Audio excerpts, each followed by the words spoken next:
Bismillahirrahmanirrahim. Assalamualaikum warahmatullahi wabarakatuh. Terima kasih Bapak Ibu yang sudah hadir di sini, mau meluangkan waktunya dalam kegiatan sosialisasi budaya positif yang merupakan salah satu tugas akhir aksi nyata dari modul 1.4. Bapak Ibu, adapun budaya positif ini adalah kegiatan-kegiatan positif yang akan menjadi pembiasaan kita, khususnya di tahun ajaran baru ini. Kita berharap, saya berharap juga setelah adanya sosialisasi ini, kita bersama-sama saling bersinergi untuk menerapkan budaya positif, baik sesama kita antar Dewan Guru maupun berkolaborasi dengan peserta didik. Baik Bapak Ibu, adapun koneksi materi atau materi yang terdapat pada budaya positif ini adalah di mana saya berperan, karena ini merupakan tugas CGP, harus memiliki kemampuan dalam mewujudkan positif. Jadi saya secara pribadi sebagai CGP harus menjadi teladan, minimal teladan kepada diri saya sendiri, yang mana saya melakukan budaya positif ini dari diri saya sendiri atau motivasi intrinsik.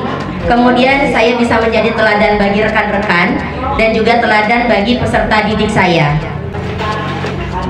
Nah, budaya positif itu tentu saja merupakan motivasi dari dalam diri kita. Biasanya Bapak Ibu, saya secara pribadi atau mungkin kita selama ini, apa sih yang memotivasi kita untuk berperilaku positif gitu ya? Kadang-kadang ada, kalau siswa juga biasanya mereka positif atau disiplin untuk menghindari yang namanya ketidaknyamanan atau hukuman. Daripada dihukum, mending aku kerjakan tugas tepat waktu. Biasanya seperti itu kan. Daripada nanti dimarahin karena nggak buat PR, mendingan aku ngerjakan dari rumah. Atau minimal kalau ngerjakan di sekolah jangan sampai ketahuan. Yang penting nggak dihukum. Biasanya seperti itu ya. Tidak ada kesadaran dari dalam diri bahwa mereka melakukan tugas, baik itu tugas di sekolah maupun tugas di rumah, berdasarkan motivasi dari dalam dirinya sendiri. Kemudian biasanya anak-anak juga untuk mendapatkan imbalan atau penghargaan. Kalau aku rajin, nanti aku bisa dapat penghargaan dari guru. Atau bahkan dalam pembelajaran dulu saya juga pernah melakukan itu, mendapatkan tanda bintang ya Bapak Ibu. Siapa yang mau menjawab? Jawabannya benar, bagus, dapat tanda bintang atau dapat tanda smile dan sebagainya. Kemudian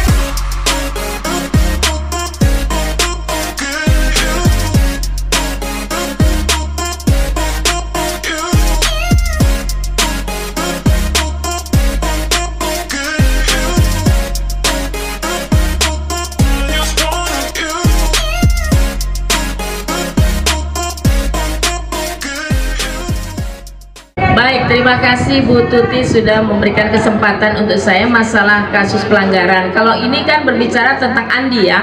Ada kasus Andi yang terlambat di kelas 8B, sudah 2 kali terlambat datang ke sekolah. Alasan yang diberikan Andi, ini alasan Andi ya, dia bilang orang tuanya tidak ada di rumah saat malam karena bekerja sehingga Andi bebas bermain game sampai larut malam. Hal itulah mengakibatkan Andi bangun kesiangan dan terlambat ke sekolah.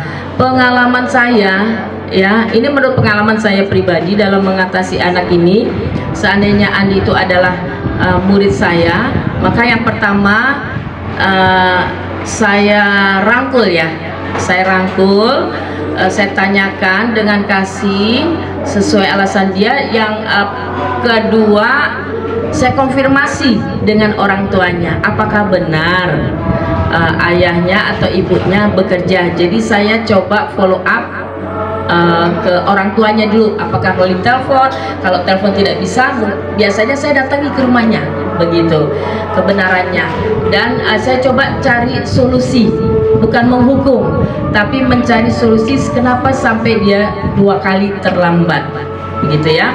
Nah itu yang pertama. Kalau ternyata benar, kita bisa bersinergi dengan orang tuanya, memberitahu Pak bagaimana supaya kedepannya anak ini menjadi baik. Karena kalau dampak di rumah, anak ini larut malam, bapak pulang larut malam, anak-anak jadi bermain game. Mungkin Bapak bisa memfollow up atau menelpon atau bagaimana mungkin dengan CCTV begitu, pasang CCTV, jadi hubungan anak dengan orang tua juga harus dibereskan gitu untuk mencari solusinya. Kalau orang tua sudah bisa bekerja sama dengan baik, maka saya percaya Andi ini akan berubah begitu Bu. Nah baru kita nasihati Andi, kita pantau, jangan dilepaskan. Nah, besok pada mau yang ketiga kali dia terlambat nggak, sudah bikin janji dia akan berubah gitu ya, dengan membuat asesmen awal ya, alasannya kenapa, solusinya apa, ada tindak lanjut dari kita, dan saya akan perhatikan penuh untuk anak ini begitu Bu. Mungkin sementara seperti itu. Dan ya alhamdulillah puji Tuhan selama ini berubah gitu ya, dia berubah gitu ya, ada sebuah perubahan sih, ada sebuah perubahan dengan orang tuanya juga ada dia tidak terlambat lagi. Mungkin itu yang bisa saya bandingkan. Terima kasih. Jadi Bapak Ibu, ke depan nanti mungkin setelah mendapatkan materi ini ada tahap-tahap yang akan kita lakukan sebelum misalnya sampai ke tahap pemanggilan orang tua gitu ya. Jadi Bapak Ibu, ternyata kita secara tidak langsung, sadar tidak sadar, kadang-kadang kita menjadi guru penghukum. Misalnya Andi tadi terlambat, kamu kenapa terlambat? Saya bangun kesiangan Bu. Ibu nggak mau tahu karena kamu sudah terlambat. Silakan kamu kutip sampah misalnya, atau bersihkan kamar mandi. Karena kamu terlambat dan tidak mengikuti jam pelajaran Bapak misalnya, nanti setelah istirahat kamu tetap berada di kelas, selesaikan tugas yang Bapak berikan. Nah, seperti itu, atau mengerjakan tugas yang tadi terlambat masuk jam kita ya, misalnya seperti itu. Nah Bapak, itu termasuk bagian dari kita sebagai penghukum. Jadi tidak mencari tahu dulu, menanyakan dulu alasannya. Pokoknya mungkin karena dia sudah 2 kali terlambat tadi ya, biasanya 1 kali terlambat kita kan memberi apa namanya Ibu, ini masih memberi teguran ya, besok jangan terlambat lagi, mungkin seperti itu ya, nasihat 2 kali. Nah yang ketiga kali mungkin kita sudah merasa kok ini lagi yang terlambat. Kadang-kadang kita tanpa sadar menjadi seorang penghukum.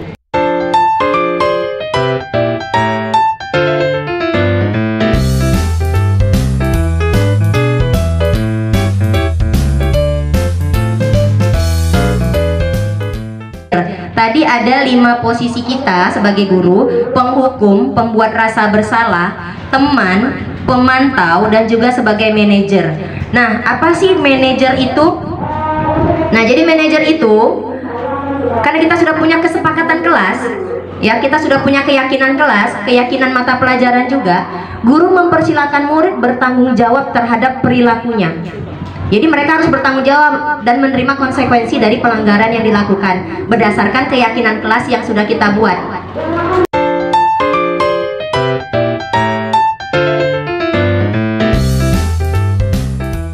Terlambat. Setelah menstabilkan identitas, memberitahu bahwa dia berbuat salah, itu hal yang wajar. Tapi bagaimana cara anak murid memperbaiki kesalahan. Kemudian kita masuk kepada validasi kesalahan atau validasi kebutuhan. Di sini kita kasih tahu Bapak Ibu bahwa anak Ibu sudah melanggar keyakinan kelas kita yang mana. Kita kan sudah buat keyakinan kelas, misalnya hadir tepat waktu, tertib, saling menghargai. Nah, bagian pelanggaran yang dia buat, di situ kita validasi kesalahannya. Nah, Vindani sudah melanggar kesepakatan keyakinan kelas kita yang mana. Nah, di situ kita berikan pengarahan, kesalahan yang ini Bu. Nah, kesalahan yang ini bisa kamu antisipasi dengan, dan seterusnya. Baru nanti Bapak Ibu kita menanyakan keyakinan. Nah, kita punya keyakinan Vindani bahwa datang ke sekolah tepat waktu. Kemudian kita kan Bapak Ibu selain keyakinan, kita juga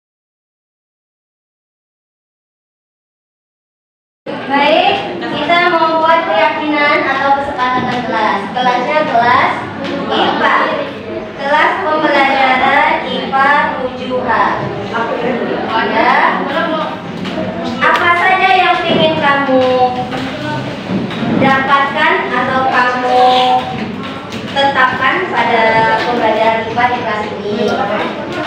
Misalnya tidak boleh, itu terserah kamu. Bahasanya masih terserah kamu, nanti baru kita perbaiki bersama. Misal kamu ini pembelajaran IPA yang seperti apa? Enggak usah ada PR, Bu. Bukan peraturan. Tidak ada PR, tidak boleh ada PR, itu bukan peraturan ya. Kesepakatan kelas berarti kan sudah kan kemarin sama wali kelas kan? Itu kelas, sama wali kelas sudah? Sudah, tapi itu kelas. Weekend kan kelas kan? Ini untuk khusus pembelajaran IPA. Misalnya menyenangkan. Ibu beri waktu 5 menit aja. 2 lah, 3 nulis doang kok. Ayo. Kemudian langsung ditempel di sisi yang tidak ada proyektornya. Silakan. Satu orang satu aja.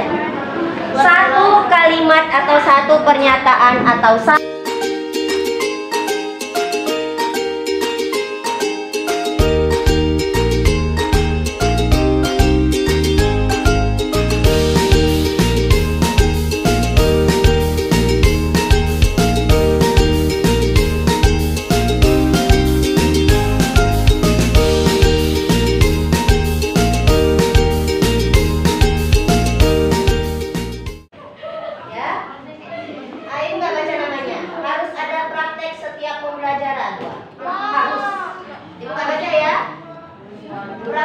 praktek ada, biasanya kita keluar kelas karena ruang labnya dipakai untuk kelas.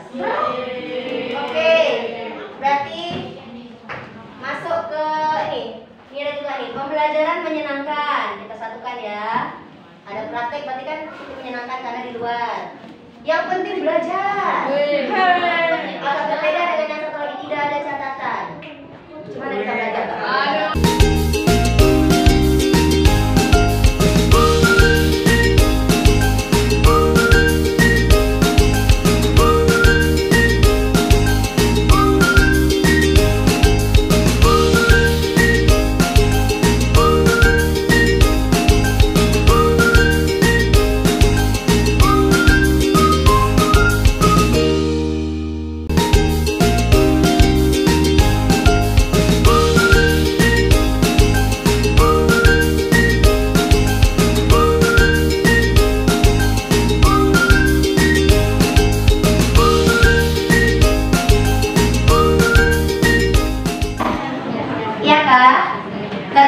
Tertib apa dulu? Tugasnya tertib dikumpulkan tepat waktu. Kemudian ketika kita disuruh mengerjakan baik indoor atau outdoor, tidak ini ya, kalau di outdoor biasanya dia main-main. Jadi harus tertib juga di luar. Ya, tertib di dalam menghormati kalian. Apa terakhir ya?